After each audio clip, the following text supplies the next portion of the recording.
Sebuah video memperlihatkan kondisi memprihatinkan sumur komposter atau teba modern viral di media sosial. Video yang diunggah akun Facebook Gus Tulang ini menunjukkan sejumlah sumur komposter di sebuah lapangan di Tabanan, Bali, justru dipenuhi sampah plastik dan limbah anorganik. Padahal, sesuai fungsinya, sumur komposter seharusnya hanya digunakan untuk menampung sampah organik yang nantinya diolah menjadi kompos. Yang lebih miris, fasilitas teba modern yang dirancang menyerupai meja dan kursi untuk bersantai itu malah dijadikan tempat pembuangan sampah yang tidak bisa terurai.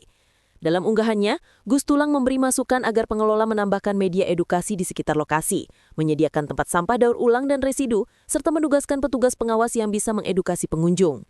Ia menilai, lokasi yang ramai dikunjungi masyarakat justru bisa menjadi sarana edukasi pengelolaan sampah berbasis sumber dengan biaya murah, tanpa perlu seminar atau sosialisasi besar-besaran.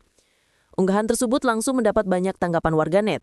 Sebagian besar menyayangkan kurangnya edukasi dan papan petunjuk di lokasi, sehingga masyarakat salah kaprah dalam menggunakan sumur komposter. Fenomena ini kembali menegaskan pentingnya edukasi dan pengawasan dalam penerapan teknologi pengelolaan sampah berbasis masyarakat. Tanpa pemahaman dan partisipasi publik, program sebagus apapun bisa kehilangan fungsinya.